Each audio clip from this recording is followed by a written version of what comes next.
I've worked at places where we've had regulars, and I'm like, you guys annoy the shit out of me. I'm just like, mind your business, bro. Corporate America is definitely starting to find out about Nashville, and it wants a piece of its pie. Next time you need a day off, if I don't know how much money you're making, I might not take it. Right.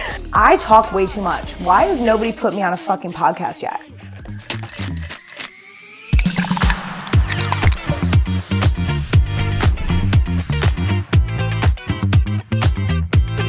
We don't have a bar back there because it's more like restaurant. It's not like so much like bar. Like we have that late night crowd, don't get me wrong, but it's nothing like, honestly, it's nothing like we even used to have. Like I feel like a couple of years ago, like we would be there till 3 o'clock in the morning to clean up, and like it was nuts. But yeah, horrible. But like now it's usually like 2:30, and then everything will be cleaned up. Everyone will be out of there and stuff. But we just do 4% to the food runners. That's not bad at all. Yeah, and then we kind of like we'll give the bussers however much we feel is fair. But usually like they help us out, you know, if they're doing glasses and stuff like that, like we'll throw them a bone always. But at the end of the night, it's like, if you didn't do anything for me, like why the fuck should I give you more money? Girl, I worked at a place in Vegas where we had to tip out the kitchen staff. And it would be, and like, don't get me wrong, I am all for tipping out people when it is deserved. I am not a cheap person. There's times where I've given all my money to a bar back because the money was basically nothing, and I felt more bad for them than I did for myself. And I've generously given them all my money and walked with nothing and went negative for paying for parking. But what I can't understand is when you're forcing me to tip somebody who's literally doing nothing for me. Like, I worked at a golf course. I was the server, bartender, barback, food runner. If I was that busy where like my food was hanging out in the window in my kitchen, like my one cook back there was doing nothing, then he'd feel obligated and finally run it, but like hardly ever. So then you're making me tip out 5% of my food sales to somebody who's standing in the kitchen, and I get it. Like sometimes their hourly isn't that great, but I mean, but their hourly is still probably more than ours. Yeah. What is it down here? $2.18 an hour. Oh my God, babe. Oh my God. We complain. I think that ours is a little bit higher in Connecticut, but it's like 8 something. It's like 8.65. Yeah. $2.18. Oh, I think it's $2.13 legally, but I've been paid, I think of the last 2 jobs, $2.18. Oh my God. I'm pretty sure it's $2.18. That fucking sucks. And people are like, oh, you guys make so much. I'm like, yeah, but that really what we make when we walk with is really what we make. Like, and we don't get a paycheck. Yeah, like those slow nights, you're fucked. Oh, yeah. You're fucked. Oh, yeah. There was a girl that I work with that used to work at Tootsie's last year. And she said for the entire, and Tootsie's, they're getting better, but they're kind of weird on how they do their scheduling. It's very seniority based, and you kind of have to deal with like the shaft shifts until you kind of work your way up. But the girl that worked there, she said she worked there for over a year, or around a year. And for the entire month of December, after paying for parking, she only made $40. What the fuck? They don't like waive that if you guys work there? No. That's kind of because it's up. like, it's not their parking garage.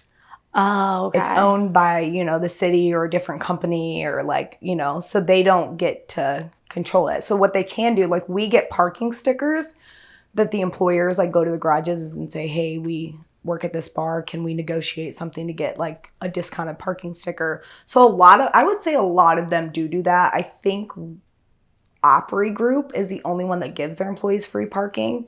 But everywhere else, I think, gives their employees like little stickers. So you're obligated to park at one specific garage. So if you want to park somewhere else, then you're obligated to either buy a parking pass or pay full price. But if you want to park where they have the stickers, then it's like $10, which isn't the worst, but still. But it eats into like what you're making. And so a lot of people are like, but I mean, when you're making sometimes $900, do you really complaining about $10? No, but fair. Yeah. So but then those months that you're making $40. Yeah. So it helps when my boyfriend is off. So I just like, can you just drop me off and just pick me up so I don't have to walk or I don't have to deal with it? And he's like, yeah, for sure. Because he works downtown too. So he gets it. Yeah. So it makes it easy for sure. How far is downtown from here? Like literally right on the other side of the highway. Oh, like you could probably, where you're at, you're walking distance to the Gulch, and then from the Gulch it's like a pretty easy, depending on weather and like how cold it is and how much you really care to walk, it's an easy walk to Broadway. from the Gulch. Wow, okay. Like it's maybe a mile walk, if that, depending on what bar you're trying to get to and what spot it is on Broadway. But from where you're at right now, you're only like a mile and a half. I love that. Yeah. No, oh my gosh, you have to drive everywhere. But that's how it is in Vegas too. I was shocked about Vegas, honestly. Girl. And like after I was like looking at like people talking about it and stuff, and like you can't do anything there without driving or Ubering or whatever. You really can't. Because everything's like everything's super spread out. It's not safe to walk usually in between, unless you're on Las Vegas Boulevard. Like you're safe on Las Vegas Boulevard walking around. If you're trying to walk from Las Vegas Boulevard, the Strip, as what most people know it, to like Fremont, you don't want to do that walk. Yeah. Because it's kind of like sketchy. Like it's Las Vegas Boulevard, but it's like where the Pawn Stars are. And it's just kind of like all the little chapels, and a lot of homeless people hang out down there. So it's like, you don't want to do that. Yeah. No, honey. You're too cute for that. Oh my gosh. No, it wasn't even that it was a bad experience. I think that if I went there when I was a little bit more like reckless and like was going way more crazy, way more fun. Yeah. And it had its prime. Like I used to go, the first year I went there was 2015. My friend took me for her birthday, and we had a blast. Like Vegas, you can get comp bottles. You go here's a free dinner. Here's, free shows. They hand out things for free left and right. Nashville, it's like, give us your money. Yeah. We want all your money. Passing it off, like even if you don't have the best service or like even not the best quality of anything, I feel like that's where you'd get it, where someone is just kind of throwing things at you for free, as opposed to like somewhere like this where like you're paying for it, but you're paying for quality too. Yeah. Yeah. So I kind of like see the difference there. I also think that like I did not meet anyone with personality down there. West Coast mentality is so ugly. It's so ugly. It was just so strange to me, like sitting at a bar and like, I think maybe because it is more like small city, like we know our customers really well. So like we were always like, my boss was throwing it down our throats, like become friends with the guests, just have them come back, have them come see you, whatever. Just like making that regular connection, whatever. So we were just jumping on the personality, like we were becoming really good friends. Like I've been to weddings, like baby showers, all these things from like people who have sat at the bar, which I love. So like now me and my friends are like used to that. And we went to bars in Vegas and it was just kind of like, oh my God, so like how long have you been here? And they're like, 3 years. They're not used to people wanting to talk to them. It's so weird. Like Vegas, Nashville sadly is getting that way as well. Like I've seen in the time that I've left and come back, the jadedness of the bartenders in this industry. There's girls who complain about the money they get, but then they're very entitled personalities. Like, oh, well, my register's here and they're over there. So if they want something, they can come to me. And I'm like, that's ugly. Yeah. Like, that's not cute. And when you make $2.18 an hour and your money is based on tips, you would think you'd put on a smile a little bit more. And don't get me wrong. Like, people will test our patience days and we all have our days, good and bad days.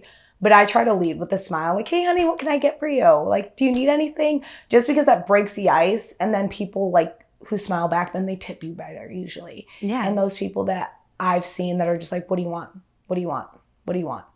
Like people are just like, God, what the heck is up her ass? Like, why is she acting like that? And it's just become a very kind of, I would almost say expected in Nashville now mentality. And I hate to say that, but Vegas was always like that. Like for me, I would just walk around and the bartenders that you see in casinos, they're all union.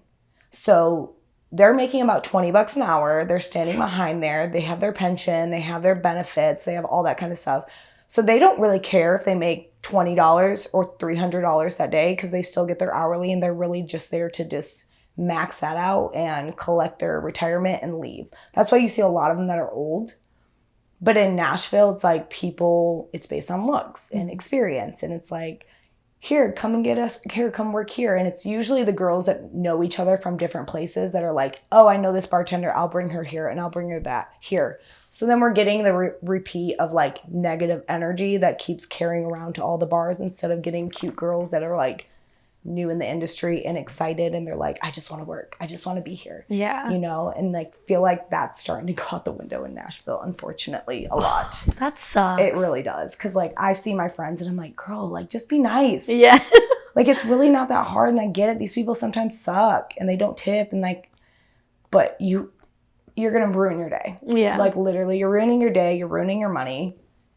No, because that's the part that like, even if I guess maybe just where I'm at, right? Like, I feel like if I had gone somewhere that was giving me a pension that I was making $20 an hour, that like I would just want to maximize, you know? Like those nights when you start off, like I remember one night, my first tip of the night, this guy barely really talked, but I was just like pulling it out of him. It was just me and him sitting like at the bar, you know, my other bartenders hadn't clocked in yet. So I'm just like, come on, just like, please talk to me. You know, like I'm bored. I'm here, you know, like just how was your day? You know, pulling it out of him. My first tip that night was $100. So so that just like puts a fire under my ass. I'm like, oh, I'm going today. Tonight I made like $700.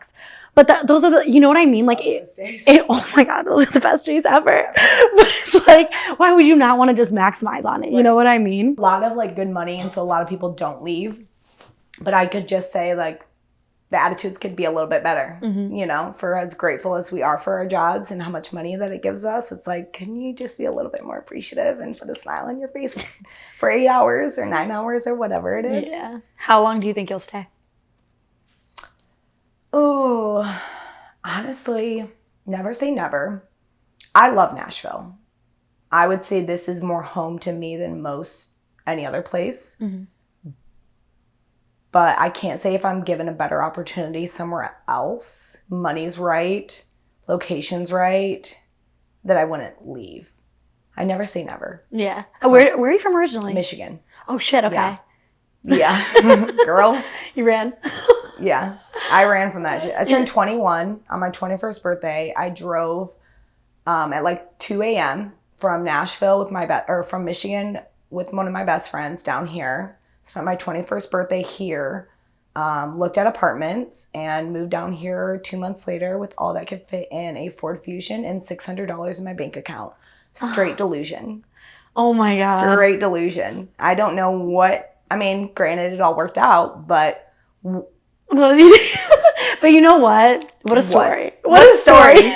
You know, sleeping on the floor with no furniture your first night. And like all you have is your laptop and a comforter and a pillow and like, you know, an ottoman and like a few little knickknacks. And you're like, shit. All right, this is scary. Because like the first day I was there, she showed up like a day or two after I did. So I was literally there by myself. Oh my God. And like you move in and you're like, all right, here I am. Shit. Yeah. Shit. There's no backup plan. There's no plan B. My parents are broke too, so there's no calling mommy and daddy and asking for money. Yeah. So luckily I had a friend who had like already put in a good word for me at Rippies. And the day that I moved in, I started training there at 6 p.m. And I started watching I worked at Hooters. So I came from Hooters in Michigan making $30 during a lunch shift.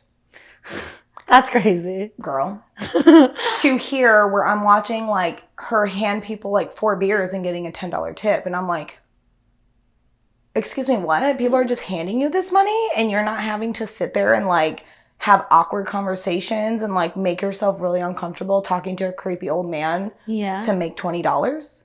Like, this is crazy. The first full shift I worked there out of training was a beer tub shift. And granted, beer tubs used to be a lot better than what they are now in Nashville. But I made $500 on a beer tub shift, my first shift. And I was like, this isn't like what I would make in 2 weeks in Michigan. And I what made is that beer in one tub? night.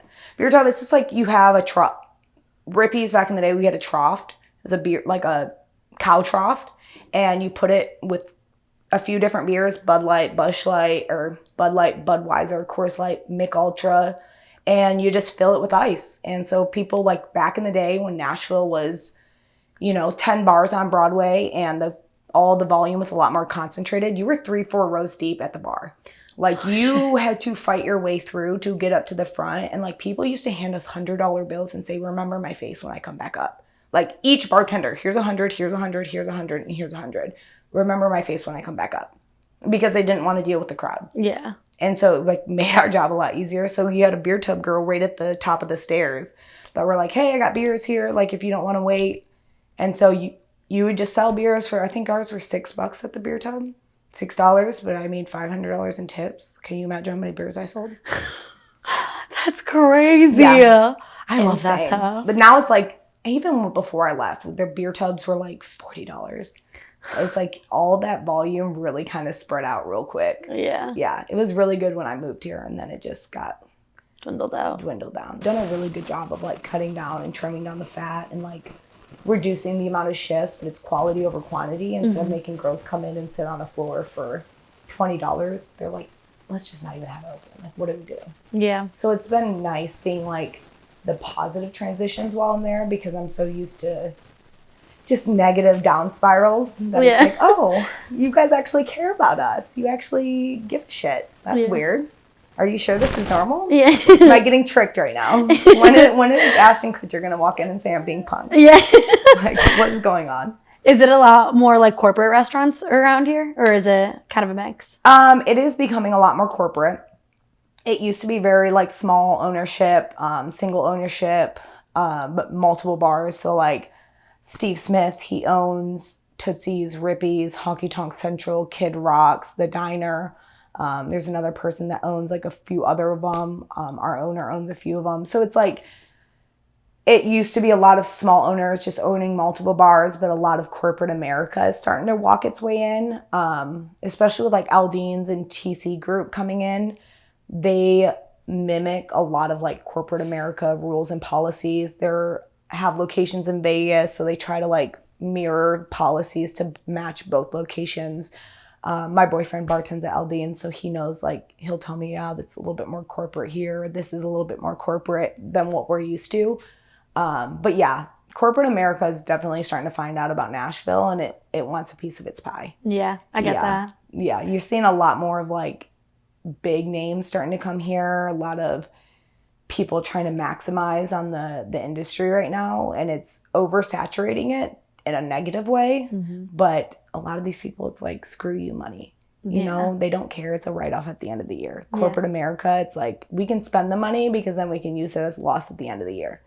Where a lot of like these small businesses who are struggling to survive and having to jack up their prices just to afford to pay their rent or their mortgage or their insurance or their employees or their cost of goods, you know, those are the people right now that are closing. That's so sad. Yeah, it is. I mean, you're walking down Broadway and you're like, even in the time I left, I can walk down Broadway and there's like probably 5 or 6, 7 new bars that weren't there when I left. I mean, the whole 5th and Broadway was complex where the Apple store is and all that shopping was a convention center when I left. Oh my gosh. So just like the gentrification that has happened in the last like 10 years, 7, 8 years, it's crazy.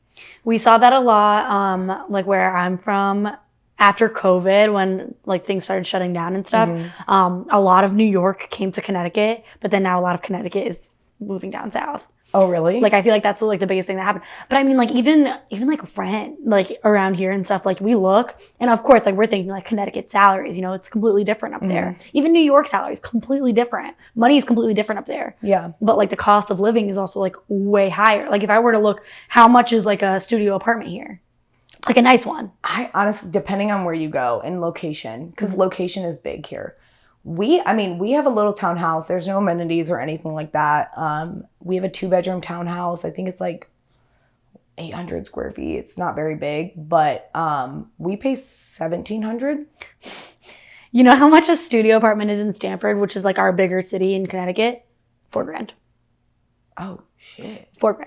So, like, I think that's where, like, so many people were like, oh, no, we're going down south. So, know that you're making that much money bartending down here hurts my heart a little bit. I'm telling my boyfriend we have to move down here immediately. Girl, what are you doing? Yes, I got you a job tomorrow. Oh, my gosh, I freaking wish. Like, we're going to be hiring at Nudies. Shh, don't tell anybody. But, yeah, we're going to be hiring soon, so let me know. I wish. Girl. I think that was, like, sticks us there. That was just family. Like, our families are all older and stuff. Oh, yeah. So, it's just like, oh, fuck. Like, see, that's a good thing about me. I'm not really close to any of my family. I'm like, I'm gone. See you, bye. Wow. They're like, are you sure? Yeah.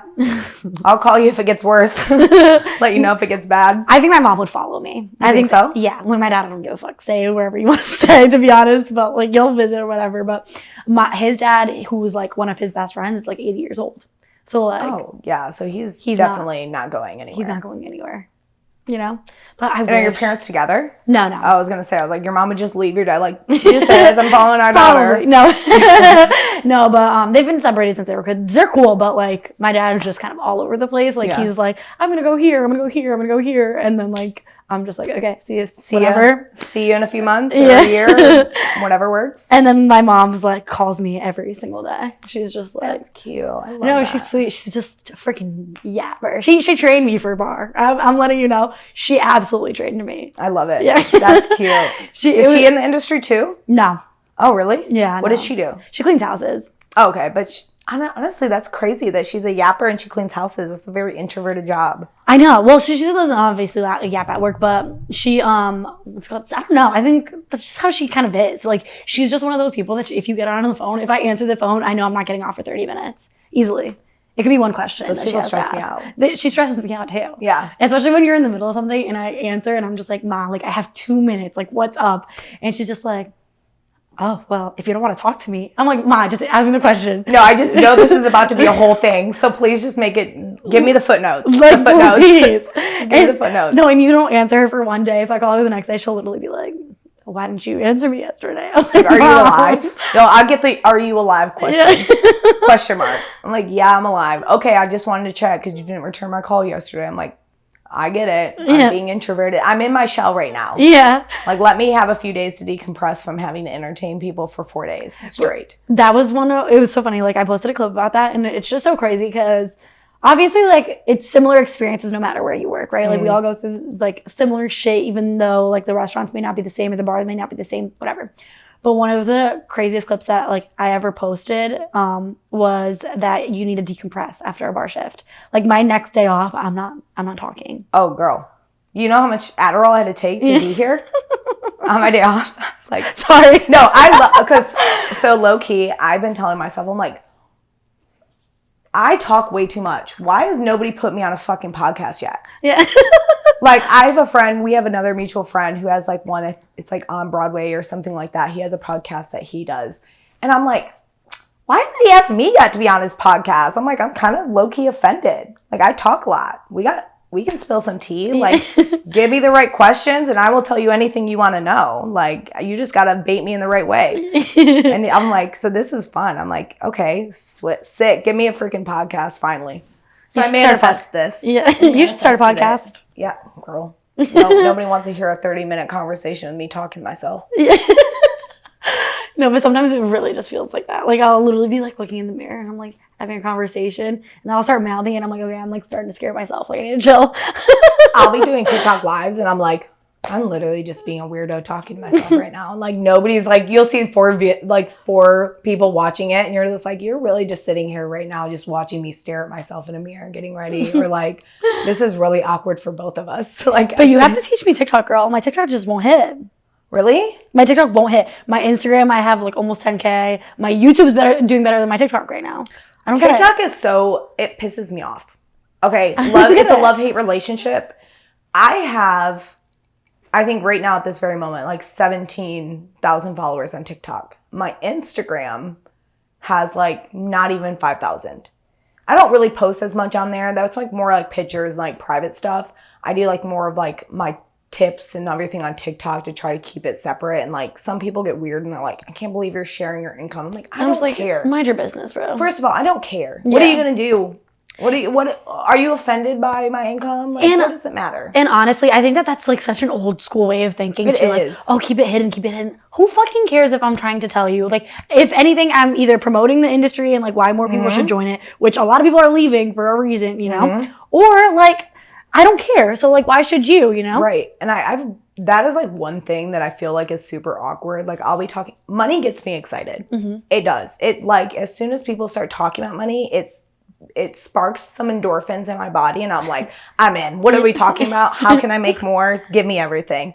And like, people get really weird about it. Like, I feel like there's been times where I've been in conversations, like my boyfriend's dad, for example, he gets a little weird talking about money. And like, I'll like be mentioning like, oh, you know, me and Rob's salary, like what I negotiated it to. And it's like, I feel him like shutting down and getting awkward. And I'm like, oh, did this just get weird? Yeah. Like, did I just say the wrong thing? Like, oh, okay, I guess this is weird now. I should change the subject. Like I thought we were just being honest. Yeah, I thought we were just being cool and just like having a conversation. I guess I went too far. Shoot. And like TMI. Meanwhile, at the end of the night, like me and the girls are sitting talking and they're like, yeah, but on Tuesday I made 200 and like, so this balances it out, you know, like we're talking like spitting numbers. Yeah. I mean, there's bartenders I know that are even super secretive about it. And I'm like, girl, why does it matter? Like, do you think I'm out here trying to take your job? I work with you. Yeah. And am I trying to take your shifts? Like, no. But if anything, too, like next time you need a day off, if I don't know how much money you're making, I might not take it. Right. Like, girl, facts. You asking me to take a $100 shift or a $400 shift, my answer might be a little different. The answer's going to be a little different. Yeah, depending on how tired I am and how much energy I got in me, my answer is definitely going to change. Yeah, for sure. That's crazy. Do you see yourself managing if it's like a smaller place? This is my rule. I have been offered a few different management positions since I've left Losers, because without going to spiraling off in that conversation, me and Rob got so many compliments that we were the best management at that bar, the specific bar I was telling you about, that even musicians saw a difference. All the workers saw a difference. Everyone's like, everything is just so much easier. Like, you guys just bring like a lightness, like everybody feels comfortable with you guys because we're logical people. You know what I mean? I see a problem, I can find a solution that's logical and fits both sides of the fence. It fits business smart and fits to make your employees happy. And a lot of people don't like that. People want to either make business happy or their employees happy. And most companies don't want to make their employees happy anymore. Yeah.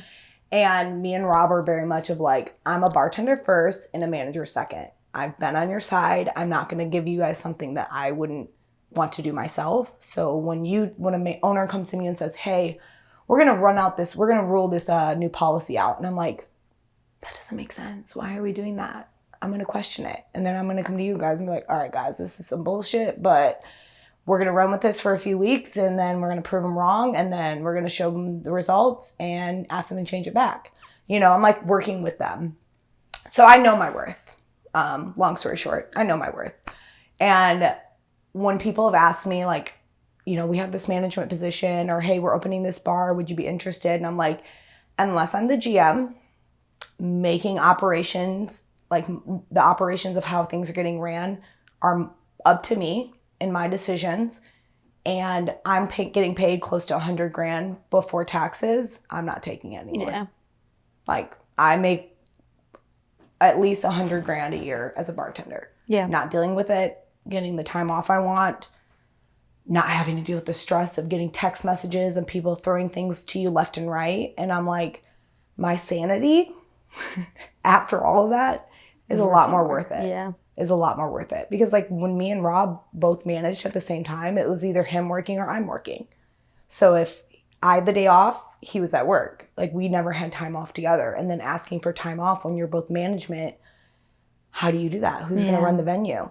You know? So it was a lot of like sacrifices and we thought it'd be worth it. But then at the end of the day, it's like, okay, it was a good experience. We met a lot of good people in the industry that are going to probably help us in the long run. But really, what was it for? You know, just to write something on a resume and have it look good. I still know my worth. I still know I could do the job before even this experience. Mm-hmm. But yeah, management's something else. You know, I like being in control, but not for the wrong price. Yeah. I'm like, I know how to do your job, but I don't necessarily want to do your job. Yeah. Yeah. And like in some parts I get it, you know, like slower season when like you had to like make, I don't know, you have to work a budget. Like I work at a family restaurant. So I get it, it's different. You know, like I totally understand that it's not like this big corporate building and like in January, February when it's slower versus in like November, December when we're jumping, like whatever. But also like the workload's completely different too, you know? Yeah. I don't know. It was just not for me. You did management too for a little bit? For 2 years. A little over 2 years. I couldn't do it anymore. What was your final straw? My final straw is a good question.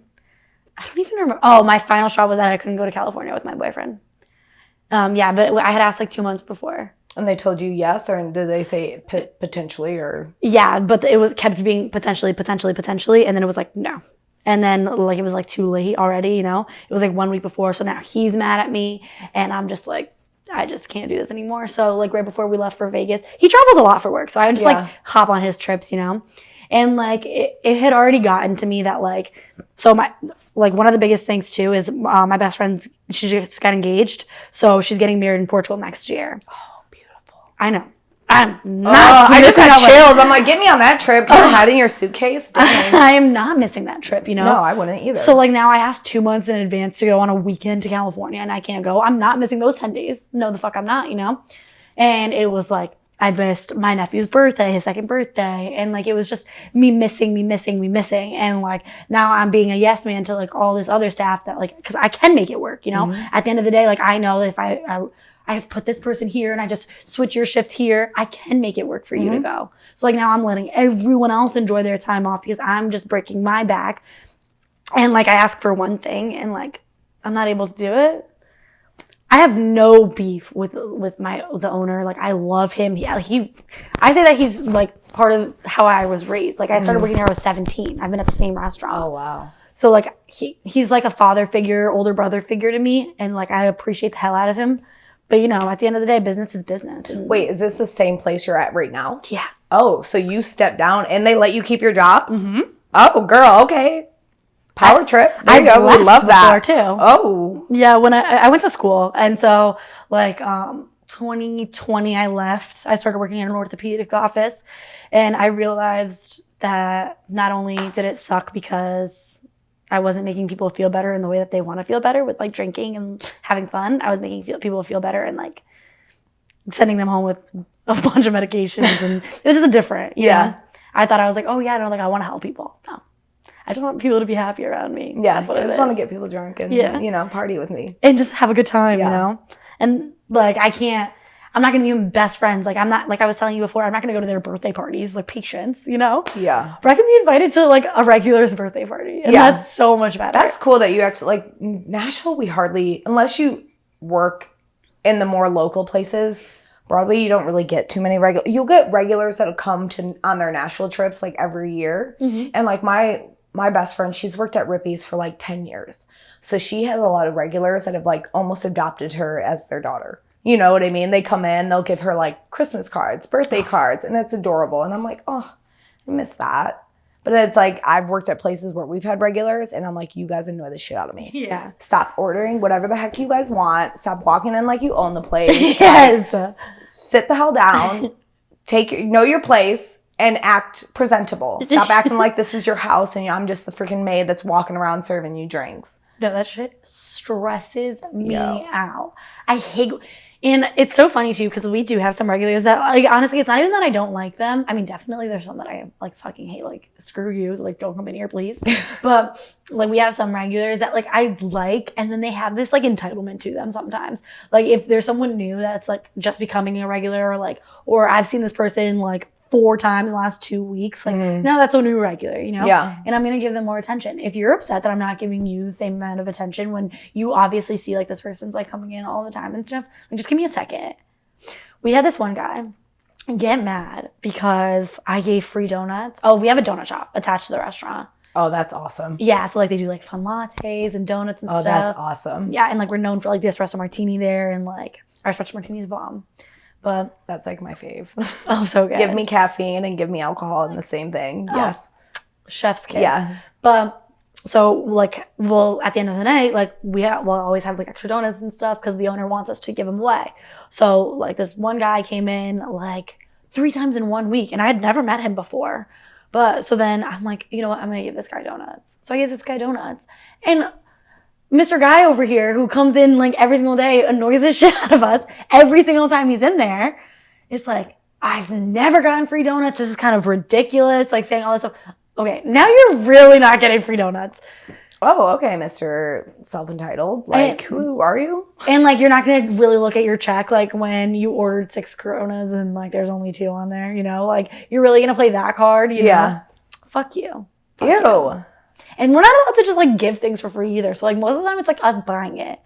Like besides like the donuts and stuff. And I have no problem doing that when like it's a cool regular, you know, or like someone that spends a lot of money there, things like that. Yeah. But at the same time, it's when like I'm scratching your back and you're scratching mine, it's a give and take. Yeah. But then at the same time, like you're going to complain and you're going to cause a scene at the bar. Like what is wrong with you? The sense of entitlement on people is unreal. Yeah. Unreal. And now I just don't want to see you ever again. No, now you make me want to roll my eyes every time you walk in, and you're going to pay full price for everything. Yeah. And be grateful for it. Remember the time when you used to have 2 instead of 6 on your bill? Oh my God. Yeah, and you wanted to still complain about free donuts? Fuck you. Yeah, but you're not complaining about that anymore. Yeah, no, you're fucking No, you're not. No, you're not. That's crazy. Right? You said that you've been at this bar for 9 months? Since basically March. Like the first week of March. Oh, so right before SEC tournament. I guess we're going on almost a year, 10 months now. Oh, no. Shoot. Oh, wow. But I love it there, to be honest with you. They're so cool. We get a free meal every day. We get the $10 for parking, which is awesome. Because some employees I don't know, like Rippy's where I used to work, I don't know if they do anymore or if they give their employees like discount parking or if they still have to pay full price. But back in the day when I worked there, I had to pay full price. Oh, shit. So either you can buy like a parking pass at one of the parking garages was like $200 a month, or you pay every day, you know. But they feed us. We get the $10 parking. My managers are cool. You know, it's a very much like, hey, you do me a favor, I'll do you a favor. You know what I mean? So it's like, and I'm being a GM before, it's like you know what position they're in. So you're a little bit like me. I'm always like, hey, if you need something, just call me. Yeah. Like if somebody doesn't show up and it's my day off and like it's really dire, just call me. Yeah. Because I usually can make it work. I don't have kids. Like me and my boyfriend are both bartenders, so we get it, especially being both in management. Like when it needs to be done, it just needs to be done, you know? So that helps. Like, I mean, my shifts reflect that, you know? I think we started doing Employee of the Month, and the first bartender, even though I was the newest bartender, did get Employee of the Month was me. Oh, I love that. So I was like, oh, you guys appreciate me? What is this like? I've never been like actually appreciated by a job before this soon. Yeah. Like I've worked for places in Vegas. There was a place company technically I worked for. I worked for 2 of their bars, but they moved me to a new bar when they opened it for 6 years. And you know how many like 21-year-olds that got moved up to management and they would ask to manage that had literally no experience, but they like pride on people like that. Like the guy that used to run our old company in Vegas, he would tell people like, I'm glad you have no experience because then I can train you how I want you to like be trained. Yeah. And like usually that's said in a positive stance. But in his way, it was more of a manipulation way because he knew you didn't know better. Yeah. So like me, I know better. I know what management can and cannot do. We cannot change a tip pool just for the hell of it, you know, on the whim. Like as management, I can't be like, hey, tomorrow we're going to tip out the barbacks 30% instead of 20%. We're going to change that. Like, no, that's not up to management to make those decisions. That's up to the employees to make the decisions. And like things like that where they would be like, hey, tell your employees to do this. Oh, your employees need to now do this. Or management now needs to do this. I'd be like, no. Why? Mm-hmm. Why are you making us do that now? That doesn't make any sense, or that's stupid, or like. So I think that's also part of the reason they maybe never asked me to manage. But it's like I'm probably the 3rd in seniority for this entire company. Mm-hmm.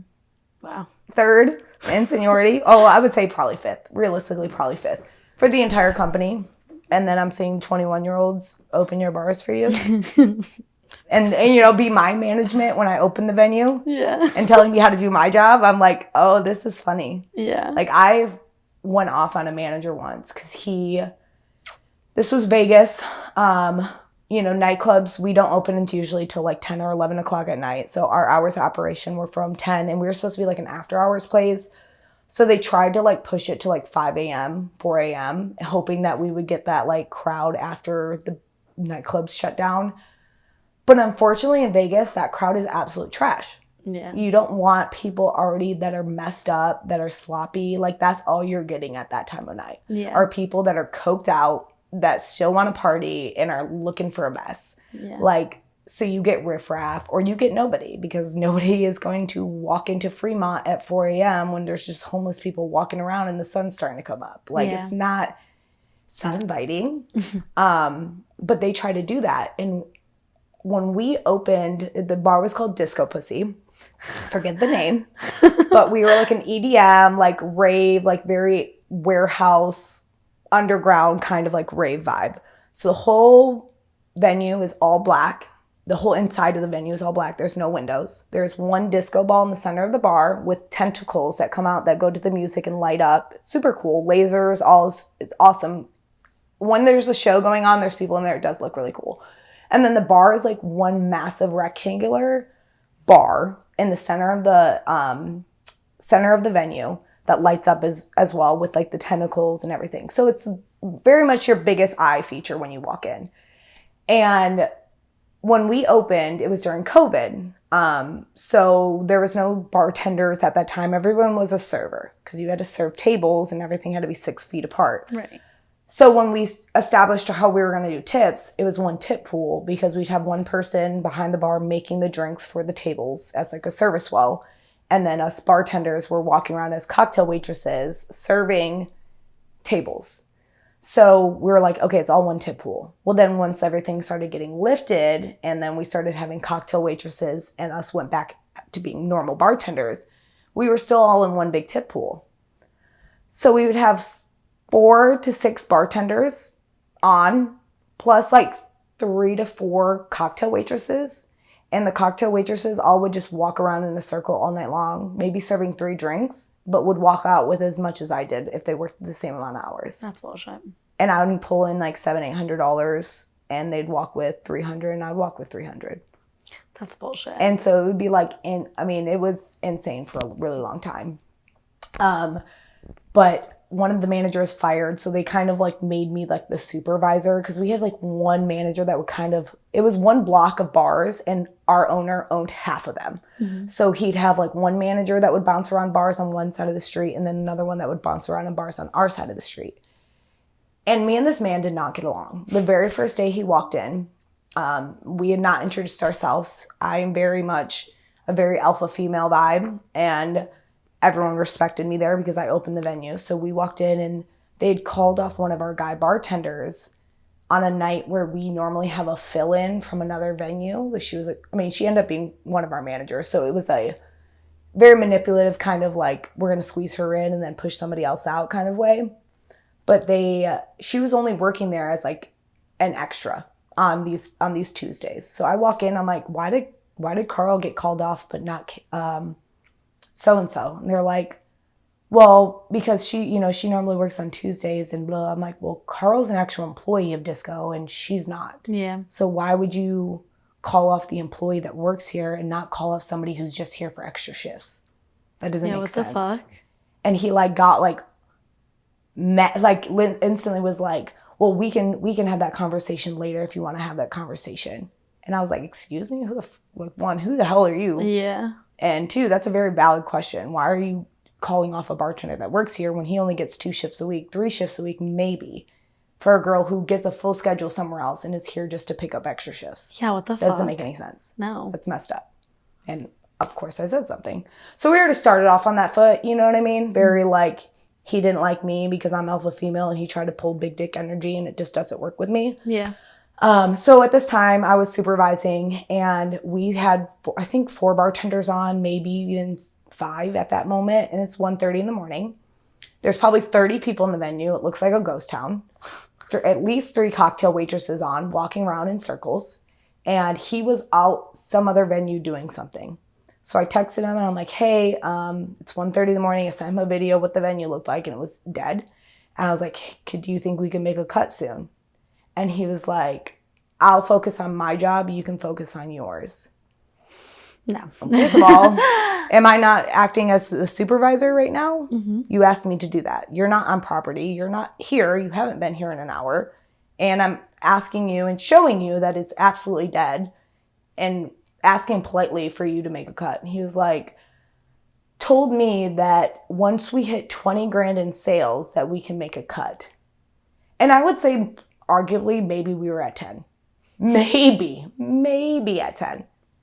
And we usually would close in probably at 4 a.m. So you're telling me you're expecting between the time of like almost 2 a.m. and in 2 hours to make another 10 grand? No way. There's no way. And I was like, since when do we cut based on a sales goal and not based on volume? Yeah. And he like literally was pissed off at me because I questioned him. Yeah. I'm like, why are you making a cut based on a sales goal?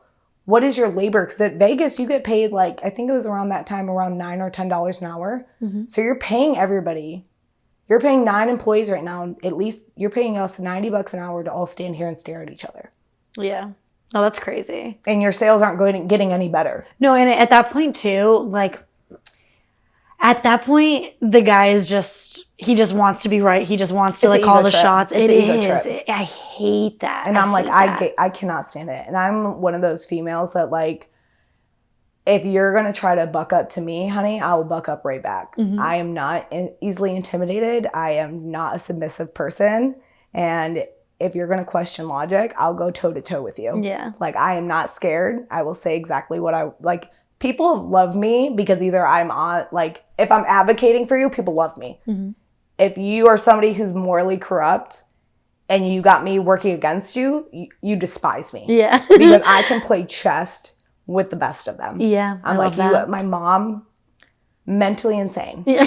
Mentally, like, me and her have not talked in 10 years. Oh. Mentally insane. But she's very manipulative. She was a very manipulative person. One of the things I feel like she's blessed me with is like being able to sense that kind of stuff out. Yeah. And you're like, okay, you're trying to play me right now. Like I can see you 3 steps ahead before you're even there. Yeah. Like I can see what you're trying to do. And I'll call it out because I'm somebody, I'm like, I'll see what you're doing. I see you over there. And they'll be like, And I'm like, I'm not going to let you get to the point where you're already messing up where then I'm calling you out on it later. Yeah. I'm going to call you out now while your hand's about to go into the cookie jar. Like, no, honey, I see you over there. Yeah. You're not playing me. Good. And that usually pisses a lot of men off. Oh, the men get so mad. That's why there's a lot of men in management. Yeah. I love those trips. Oh my gosh. So I had this manager when I had okay, I'm not even going to give a timeline because if he's watching this, sorry, but this happened. I'm sorry you saw it. But I had this manager at one point, and I remember I was serving at the time. And so it was so dead, like so dead. And the restaurant was a lot smaller. So I had half of like our main dining room, which was like 12 tables. So like I had 6 tables. And then the other server had a couple tables and he was also on the floor serving with us. So I remember I had 2 tables at the time. Like I said, it was dead. And so he goes, can you go sweep up like the server station? And then you can like get cut. Like you can stop taking tables and stuff and like just finish off your tables. And then I was like, period. I was like, it's early. This is perfect. And I said, all right, I'm just going to go check on those and then come back. So he goes into the back. I guess he didn't hear that I said that I was just going to go check on my tables and then come back. So then he's in the back now. I checked up both my tables. I got them refills on whatever they wanted. And then I go back to sweep the room. He goes, don't worry. You can leave. I go, what do you mean I can leave? I was just checking my tables. I can sweep it right now. Don't worry. He's like, no. I told you to do it that time. Like, so since you didn't do it that time, since you weren't listening to what I told you to do, you can get out of here. I said, no, that's not what's going to happen. I'm going to finish my tables. And then if you're really, really adamant about me leaving, no problem. I will leave. No, you can leave right now. I said, no, I'm not leaving right now. I'm going to finish. And it turns into like this whole big thing. Blah, blah, blah. One of the chefs ends up calling the owner. And then the owner had to like come and like calm us down. Because I was like, I'm not fucking leaving. I'm not leaving. He's acting ridiculous. He's acting ridiculous. He's upset because he said jump and I didn't say how high in that moment. Like I said how high, but I didn't know we needed it the second. Like you couldn't give me 10 fucking minutes? And you're not going to justify me chucking on my tables and giving good customer service above anything else? Right. Oh, so your ego was hurt. Okay, I see this. But this is also the same like manager that was like super pissed off when I started bartending. Pissed off. And it was just because I had expressed interest in the bar before I even started serving. How old do you have to be to bartend here? 20. Oh, do you have to be 21? I think you have to be 21. Oh, yeah. We can be 18 to serve alcohol. Don't quote me on that. But I think it's 21. Because in Vegas, you have to be 21. I know for a fact. Actually. But I want to say here it's 21. And maybe in like the different counties, it's different ages. Yeah, that makes sense. When I was in Michigan, I had to be 18. It was 18. I started serving when I was 17. And I couldn't even like, you weren't even allowed to bring the drinks to the table. Yeah. So it was like a few weeks before I think it was like a month or so before I turned 18. Yeah. So I'd have somebody else bring my drinks to my table. But yeah, I started serving when I was 17 too. No, that's exactly how it is in Connecticut too. So I started bartending, I was like 19-ish, but I had expressed interest in bartending before. I was like, I feel like I'd be so good at this. Like, guys, like, let me try it. And my boss's wife is like advocating for me. She's like, no, she'd be good. So whatever, they were like, do your research, you know, like learn like the basics. They didn't require me to take a class or anything, but they were like, learn your basics. And then once we've like gotten you serving and you feel comfortable with serving, then you can jump on bar. So I was like, okay, fair, right? So then one of the nights he was bartending because he would do both. He was bartending and it ended up getting like slammed busy. And my boss is literally like, jump in. But my boss also like, the thing about him is that he's just like, I don't know what to call him. He just like likes to like pick your buttons, you know? Like he likes to like really bother people because he thinks it's funny. Is it in a jokey way or is it like, I'm testing you way? I think a little bit of both, but more joking, I'd say. But he just like loves to like nag. And so to piss him off, he knew that putting me behind the bar was going to piss him off. And it was super busy. My section was pretty slow. It was like bar heavy. Yeah. And he was just like, jump in. I go, I can't jump in. He's going to be pissed. He said, jump in. I said, period. Say less. Say less. I got your co-write on that. Yeah. From there, I was just kind of on fucking bar, which was lit. But that's amazing. Actually, that's a kind of fun story. Yeah. Pissing that guy off, taking his money. Oh, but don't worry. He does, like, till this day, he has, like, his own place now. He does his own thing. But he does. Yeah. But till this day, like, he will do things to, like, get under my skin. It's fine. Whatever. Like, in like a brotherly way or like a I cannot stand you way? I can't tell. Honestly, I can't tell, but I cannot. I'll literally act like I don't know you. Yeah. I will. So quick. Yeah. So quick. I feel like some people you definitely have to do that with. And then sometimes it's just like one of those things. Like, I don't even know what to do with you. Like, I really don't. I'm so glad. Let's talk about that. Do not go to bartending school. I don't know who is convincing people that's a great idea.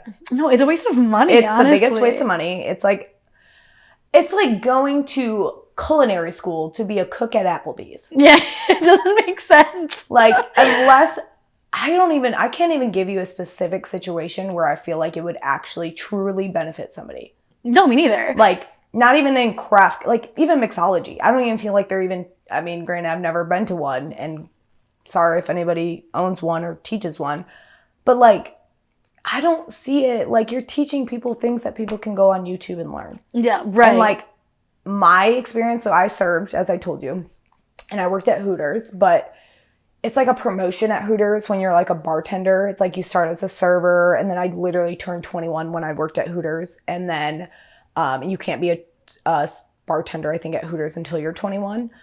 So I, only was there, I think, 2 months after I turned 21. So anyway, I wasn't going to become a bartender, but I worked at another like smaller restaurant where we could pour draft beers. We could pour a Jack and Coke. Like, it was simple. In Michigan during lunch, like, you're not getting partiers. It's not like Vegas bombs and lemon drops. It's like, I want a Jack and Coke and I want a Bud Light. You know what I mean? It's really simple bartending. But I basically lied when I moved down here and said that I had bartending experience to get my job. But what I did is I literally binge watched Bar Rescue, watched all those stress tests, learned and watched everything and like listened to everyone's advice and like Googled top drinks to order at a bar, top shots to order at a bar, doing that kind of stuff and like learning the muscle memory of that. Like, okay, if I order a margarita that has tequila, has triple sec, that has sour, like, once you get behind the bar, you can get with whoever's training you and be like, hey, this is how I know how to make a margarita. How do you guys do it here? Yeah. And that is like the perfect way to kind of, if you're not very experienced and you're afraid to like mess up the first time, to get somebody else to kind of show you their way or to like fact check yourself and be like, okay, so I am making it right. No, like, it's fake it till you make it. Girl, literally fake it till you make it. Number one saying in my life, fake it till you make it. So it's like, I always tell people, like, if you don't know how to make something, like, at least know the basics and then ask whoever's training, like, hey, I make my margaritas like this. Like, how do you guys make them here?